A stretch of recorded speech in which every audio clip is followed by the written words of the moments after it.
శ్రీ గురుభ్యో నమః. రాహు కేతు వంటి గ్రహదోషాల నుంచి విముక్తి పొందేందుకు కాళహస్తి వెళ్ళి పూజలు చేయిస్తూ ఉంటారు. కాళాష్టమి రోజున చేసే పరిహారాలు కూడా ఈ పూజలకు సమానమైన ఫలితాన్ని ఇస్తాయట. కార్తీక మాసంలో వచ్చే అతి పవిత్రమైన రోజుల్లో కాళాష్టమి ఒకటి. కార్తీక పౌర్ణమి ముగిసిన తరువాత వచ్చే తొలి అష్టమినే కాళాష్టమిగా జరుపుకుంటారు. ఈ ఏడాది నవంబర్ 23న ఈ దివ్యమైన రోజు వస్తుంది. ఎవరి జాతకంలో అయితే రాహుకేతు దోషాలు ఉంటాయో వారికి ఇది ఎంతో ముఖ్యమైన రోజు. రాహుకేతు గ్రహాలు వ్యక్తి జాతకంలో చెడు ఫలితాలను ఇచ్చినట్లయితే ఆలోచనలో స్థిరత్వం లేకపోవడం, వృత్తిలో నిలకడలేకపోవడం, భౌతిక విషయాలపై అనాసక్తి, కుటుంబ వైవాహిక జీవితంలో సమస్యలు వంటివి వేధిస్తూ ఉంటాయి. ఇటువంటి వారు కాళాష్టమి రోజున చేసే పూజలు ఖచ్చితంగా సత్ఫలితాలను ఇస్తాయని మన ఆధ్యాత్మికవేత్తలు చెబుతున్నారు. అసలు కాళాష్టమి రోజున పూజా విధానం ఏమిటి, ఎలా ఆచరించాలి అనే విషయాల గురించి ఇప్పుడు చూద్దాం. శివారాధన చేసేవారు ఖచ్చితంగా కాళాష్టమి వ్రతాన్ని ఆచరిస్తారు. ప్రతి మాసంలోనూ కాళాష్టమి తిథి వచ్చినప్పటికీ కార్తీక పౌర్ణమి తరువాత వచ్చే అష్టమికి ఎంతో విశిష్టత ఉంది.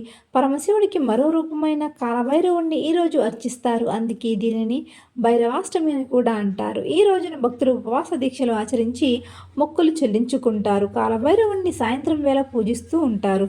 కొన్ని శివాలయాల్లో కాలభైరవుడి రూపం ఉంటుంది. ఆయనకు ఆవ నూనెతో దీపారాధన అంటే ఎంతో ప్రీతి. ఈ దీపాన్ని వెలిగిస్తే భైరవుడి అనుగ్రహం పొందుతారని చెబుతారు. కాళాష్టమి రోజున సూర్యోదయానికి ముందే నిద్రలేవడం, స్నానం ఆచరించడం చేస్తారు.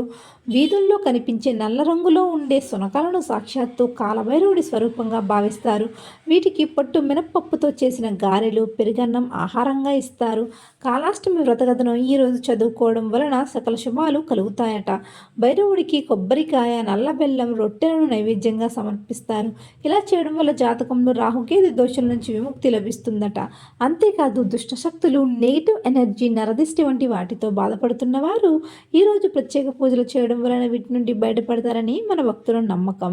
ఇక నలుపు రంగు కాలభైరవుడిని సూచిస్తుంది. అందుకే ఈ దేవుణ్ణి పూజించేవారు ఈ రంగు దుస్తులు వేసుకోవాలి. నల్ల రంగు దుస్తులను ధరించడం వలన సులభంగా భైరవుడి కృపకు పాత్రలు కావచ్చంట. సో ఫ్రెండ్స్, విన్నారుగా మరి కాలభైరవుడు పూజ ఎలా చేయాలి, దీని నుండి కలిగే లాభాలు ఏమిటి, పూజా విధానం ఏంటి అన్నీ తెలుసుకున్నాం కదా. ఇలాంటి మరిన్ని సరికొత్త ఆధ్యాత్మిక విషయాల కోసం మన ఛానల్ని సబ్స్క్రైబ్ చేసుకుని చూస్తూ ఉండండి. Thanks for watching.